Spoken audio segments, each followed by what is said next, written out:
Hello and welcome to today's historic Best of 3 deck tech and gameplay video on Dredge-less Dredge.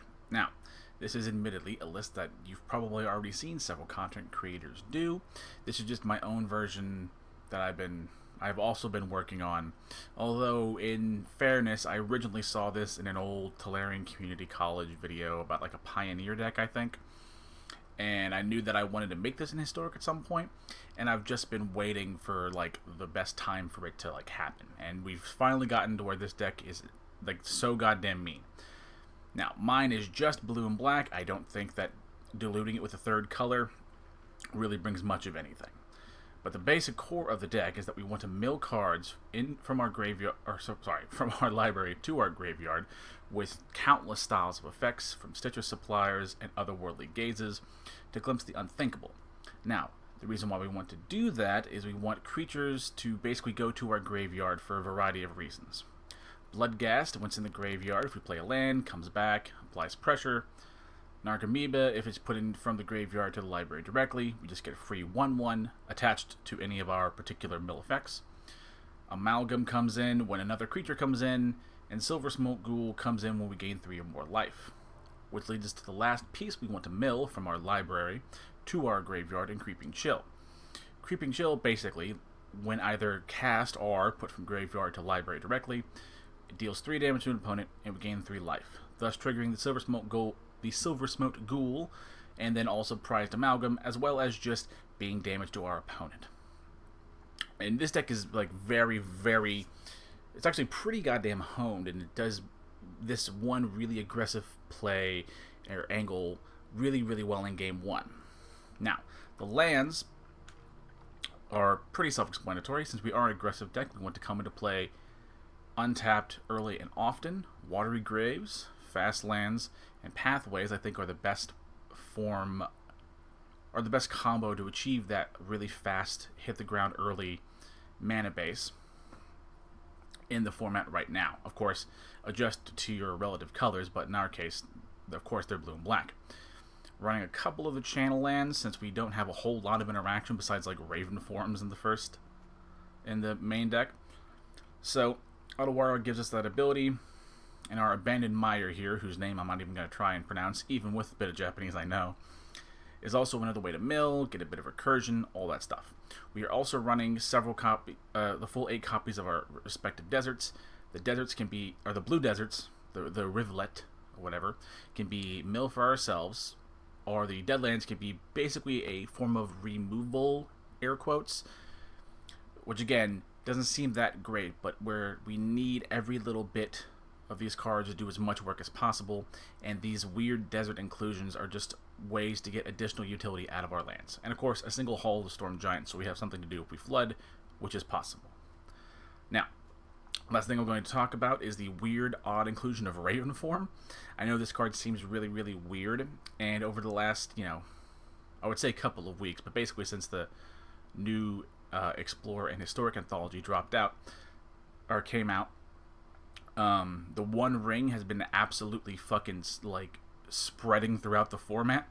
So Raven form is a admittedly very low power, not that good removal spell, but it exiles an artifact really, and of course can exile a creature. But it's the only way in the colors that I have seen, the colors of blue and black that I've seen, to exile the One Ring when it comes into play, as well as like the shield they always seem to be accompanied with. Now, it's one of those, maybe in the future, if it gets banned or nerfed, or like I hope restricted to a single copy in all formats, Raven form might not be in later versions of this list. But that's why it's in here, because I know it looks really weird. I promise it's there for a reason. Now, with all that out of the way, sideboard, totally self-explanatory. Cling to Dust for opposing graveyards, negate for non-creatures, Ritual of Soot, Fatal Push, and Murderous Riders for extra bit of removal. Bowmasters can also do this, but it's really also there to punish control decks with who wanted to draw a whole bunch of cards. Bowmasters gives us a option to do that, or an option by which to punish them. Tainted Remedy against all the life gain decks, and a single Rusco in case we need to go against another control player Because really, of course, any deck is going to bring in Graveyard Hate Game 2, but in my experience, a control deck with Graveyard Hate is especially bad, and Rusko just gives us a little bit of an extra nice little flavor bit here. But if you don't have a Rusko, just put another copy of any one of the other cards here. It's not necessary, it's just a card that I have found to work really, really well. Now, I do know that this particular deck tech has gone on a little longer than normal, but this is one of those, this combo or game plan is a little bit esoteric if you've never played, or you're new to Historic. I understand that like this is really weird and doesn't make a whole lot of sense of wanting to mill yourself, so that's why this particular one takes way longer than normal, so I do apologize. Now with that all out of the way, we'll go on to game number 1. And game number 1 with our little Dredgeless Dredge list. We go first because we have a brain. And it's honestly a pretty good opener. We have a 1 and a 2 and a 3 drop. Can't really ask for that much more, if we're being honest here. Just making sure everything's recording. Yeah, we're good. Go ahead and play our dual land. Just go ahead and play the Otherworldly Gaze first. Yes, there's an argument to be made that you could do it at instant speed, but it'll be fine. I'm going to keep the Glimpse the Unthinkable on top, because that's a better version of our Gaze here for milling ourselves. Okay. Our plan remains largely the same. Play a desert and glimpse ourselves here. This Raven form probably isn't going to be the most useful. I guess you could spell pierce it. I mean, okay. Sure. I guess we'll run it again, because just seeing a Hallowed Fountain isn't really much of a tell. I will try to make sure the games that we see are like real games, but I'm really, really, really crunched for time. So I have to like, I do apologize for making the video a quote lesser quality, but keeping the, the upload schedule is more important right now. So I will really take what I can get, honestly. See what our opponent's really in the tank here for not that much to show. I'm assuming there's some sort of like just very traditional blue-white control. Maybe there's some like Lotus Field control thing with like stifles and stuff, and that like strict proctor or whatever the hell that card is. Okay, they are here. I mean, I guess they're just gonna bring in graveyard pieces probably, but also the deck could be anything. It could be domain, it could be lots of things. So we're gonna err on the side of caution, and again, not having a lot of time, and just run it again. It's honestly pretty good, yeah. Again, 1 drops and 2 drops, things to do. Can't really ask for much more. Again, this Raven form might just be a total dead draw. Well, that's fucking hilarious. Yeah, I mean, we gotta make him have it. Or gotta make him use it anyway. Yeah. The real question is, when does he bother to do it? It's very lucky to get the Tormod in your opening hand. It has to be said. But they may have sort of done themselves a disservice here. I think we're just going to play the Bloodghast then and just start going phase. They appear to be stumbling a little bit. I mean, next turn we might just do the Glimpse because we need to do the Glimpse. Well, this Raven form actually isn't that bad. Okay, Narset's fine. That's not that bad. I think... Yeah, okay. I think we're gonna attack the Narset. That's the plan. Okay, so we're going to attack the Narset. 3 power. Stitcher Supplier to the other. Can't really do anything. It's just giving him priority for the Tormod's Crypt. And then I think I'm going to actually Raven form the Crypt, weirdly. If he wants to do it, he's going to have to do it now. Or he can take the 1/1 blocker, which might actually be somewhat relevant. Does he want a 1/1 blocker, or does he want to get rid of my Gaze? Wants to get rid of the Gaze. Because that should, yeah, that should fizzle that spell. There's a Scry. They're on 3 mana. I mean, I guess they could play like a Divine Purge, whatever that 3 mana card is. Okay, another Crypt.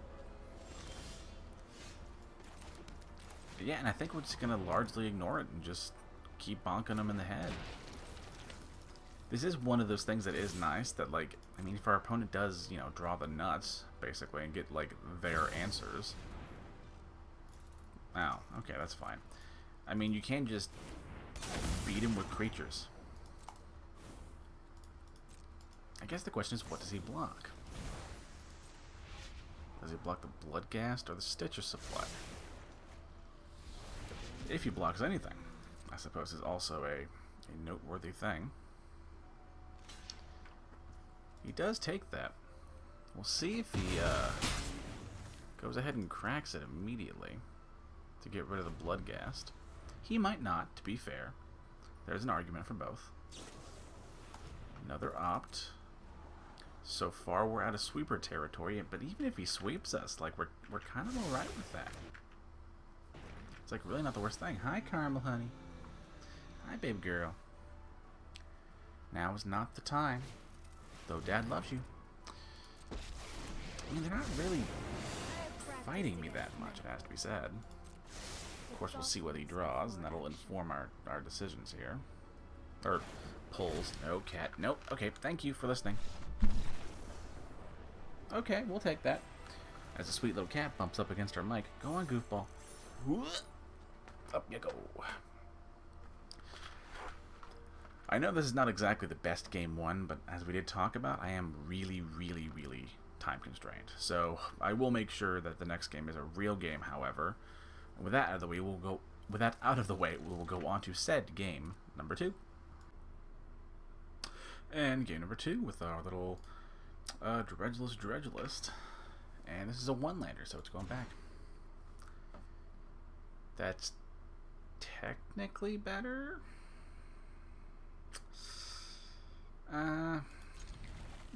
Narcomoeba back. It's not that great.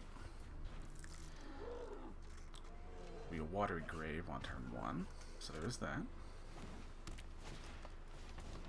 Okay, Land War is almost less information than when I started, so that's not terribly helpful. Watch it be like some mono green devotion or something goofy. It could still be that. It's probably that. Oh boy. Oh dear. Go ahead and play our dual lands. I think we'll just glimpse ourselves. That's a pretty big hit. That's not bad. We'll take that. Fucking. This is so fucking explosive. Like the best way. Oh my god, that's so good. Okay, so it is. I don't know how I do against this. Probably doesn't do good. Probably gonna lose, but we're gonna have a hell of a time in the in-between. That's not bad. We'll take that. Is there a... No, okay, so I can play a Bloodghast with relative freedom. Play one of the deserts and just start swinging face. We already don't win this if the game goes long as is. So it's one of those, we just gotta make it happen. Now, admittedly, they're probably gonna play that, I think, Storm the Festival card or something. Hey! Ah, crap. That's not gonna go well. Yeah. I mean, all things considered, we're actually not doing that bad. Okay, well, alright. The Nick that's making 12 mana is a little goddamn absurd, but one thing at a time. Let's see, an Amalgam, some Glimpses, and that's about it. So I think we can play another desert. Yeah,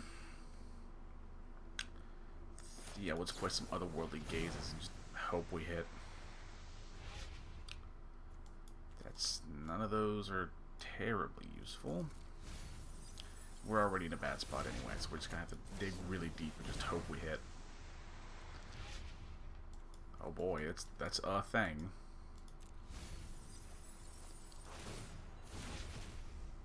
Alright, well, there's a 1/1.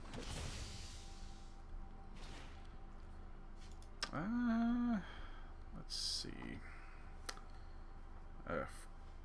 Yeah. Oh, hang on, wait a second if I attack, because it's just a dumb thing to do. Is it dumb? Can always just block. We'll pass. It's not going great.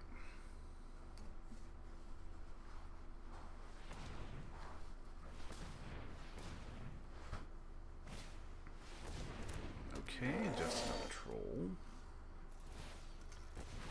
Followed by an absolute shit ton of mana. Oh boy.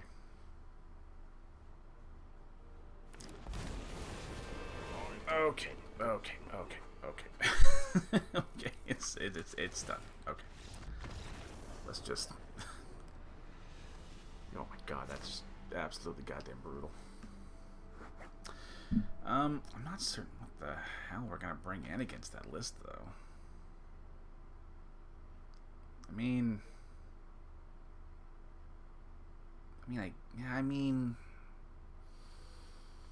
okay, I guess a couple of riders isn't that bad. Raven forms are kind of useless here. Maybe that third Raven form can go up for a Rusco. This is already... this isn't gonna go great. Oh boy. Yeah, well, this deck can be explosive. There are others, like a Mono Green Devotion, that are just more explosive. But we take that. That's fine. Of course, playing first. 3 lands, 4 spells. Okay, that's fine. We even have our Murderous Rider in our hand, which is lovely.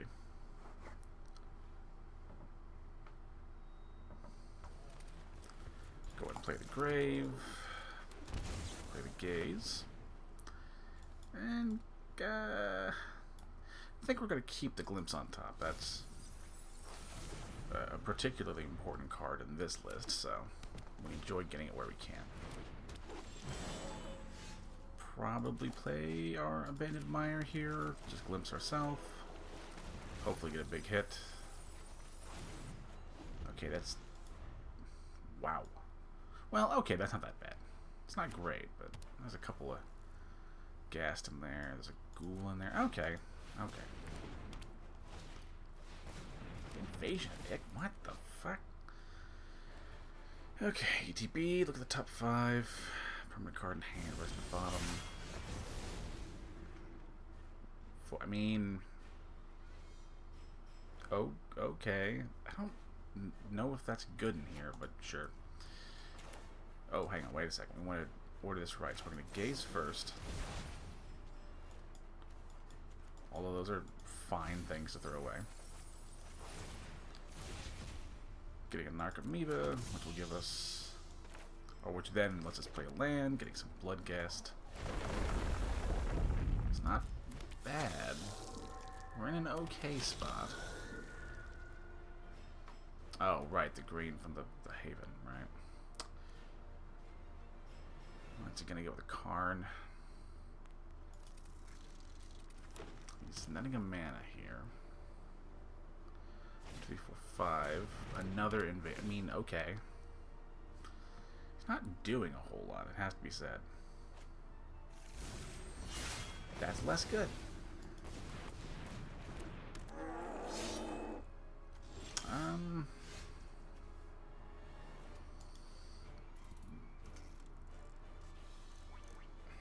Crap. I think we're just gonna go face. Keep open the rider. Try and interact. As futile as that will be. Yeah. Doesn't feel great to do that. Has to be said. Let me read this exact text. ETB, build up 5, land card, onto battlefield. Dies, exile, put another target card. Okay, that's fine, I guess. Got a land. I can get a good growth troll on the top. Of course, fucking that. Yeah. I mean, well played. Okay, we got it in the Cavalier now. But we're really dead.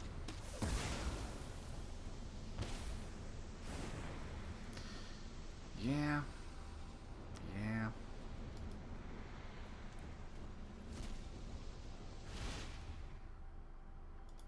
Okay. Well, what are we doing here? It's another one with a Kiora and untaps. Fucking Christ. Yeah. Taps 9, untaps the Nykthos. 2, netting another 9. 60. Fuck me. God damn. That is very heavy. Yeah, I kind of wish you would stop, card. That's some aggressive shit you're doing. Okay. Oh, God, they got another. Fucking that card needs to be restricted. Okay. Credit to our opponent. They won fair and square. I think we can manage to squeeze into game 3, so now we'll go on to game number 3. And game number 3 with our little Dredgeless Dredge list. And we have another one-lander, so we're going to throw that back. That's awful. That's okay. Yeah, that's fine. The Amalgam can go back. Probably play the Mire here. What? Tiefling Outcast, double team. Whole bunch of stuff gets 1. Attacks, but it's not a token. Conjure duplicate into your hand, then both of them lose double team. Okay. Alright, that's odd. Let's see. Go ahead and play the Supplier. Yeah. Oh my god, that's a great hit. Hell yeah. 100%. And 100%. Fucking down to 12 on turn 2. It's not bad. We'll take that. I don't know what our opponent's doing, though. And if they attack, we give the trade up. Yeah. I mean, okay, I guess something to do, but, like, no, we want to bin stuff. And Archetype was not bad. Not as explosive as a couple creeping chills, but yeah, we take what we can get. Blade of the Oni. Okay, I don't know what our opponent's doing, but I'm in for it. Play Blue Desert, going Glimpse herself. Totally comfortable losing a life. God damn, we're doing fantastic. Got an Amalgam in there. Was there a ghoul? Let me see. There is. Okay, I mean, yeah, so as much crap as I was talking about the mono green devotion player doing like pretty ridiculous shit. Yeah, this is a good example of us doing the very ridiculous shit. But our opponent's playing Rakdos, so I don't feel that bad. It's not exactly gonna start shedding tears for that. Is there a blood gas tank? There is. So in that case, I will do a Supplier first. That's another 2 blood gas, so 3 in total. Then do a Gaze. Just keep on chucking everything, because we've gotten the core of what we need for the deck to actually work.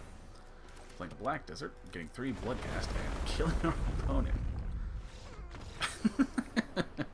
Okay, we'll take a concession. That'll work. Now, what the hell is my opponent running? I didn't see card draw, but I see some X1s and a Mayhem double. Well, is it a permanent U control? It is a permanent U control. So maybe some pushes and a Bowmaster, and we can get rid of the Raven forms. As we talked about in the deck tech earlier, the Raven forms are just like panic buttons for all the one ring goofy shit floating around. and are usually the first cards to come out if they don't feel like they match a particular, game in question. 3 lands, good curve. Fuck yeah. We got a sideboard piece. Hell yeah. Sulphur Springs into a Thoughtseize maybe? That's fine. Go ahead and do a Watery Grave, do a Stitch of Supplier. Much like last game, we are happy to make the trade. Okay, it's and of course this is where the sort of, all Magic decks are like RNG dependent to a degree, but like this one is especially so because sometimes like that particular Stitch of Supplier, you just don't, get good mills or good things put in the bin. Go ahead and block the Supplier and hope we get something better this time. Come on. Oh no. Oh no. It's really bad. I have nothing else, I'll probably just play, yeah. The Outcast. Another 1-drop. Not bad. In that case, I think we're going to play our dual land here. Another Stitchers. That's better. Let's go ahead and push one of them. Oh, that was the wrong one. I should have pushed the one that hadn't activated its double team. Yeah, that was... I think I've played against this card maybe 5 or 6 times, so I'm not exactly the most well versed on what the hell to do against it. Yeah, that wasn't that great. We really kind of goofed that more than we needed to. Although we're just going to repeat the same line. We're totally cool with that. That's fine. Some Bloodghast. Okay. Okay, now we will Glimpse ourselves, because I know there are Bloodghast in there. So we want to get as many Bloodghast as we can in our graveyard, so that when we play the land, we just get the biggest hit we can. I saw some damn good hits in there. This is going to be a big board. There we go. That's a good hit. Not to mention the prized amalgams floating around in here. And again, glad to take the action. These are the same free prized amalgam. And then when we play the dual land, our Bloodghast comes into play. Now our opponent's at 10, giving it haste. Admittedly, we'll likely just trade immediately, but that's fine. The Bloodghast is like tricky enough that we don't mind if we just kind of give it away. And it is one less thing on their board.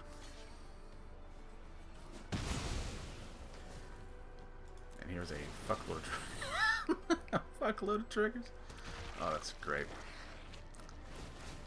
Prized amalgam stacks get weird because it sees themselves, and then like it'll trigger multiple times in the same turn, but only do it back once.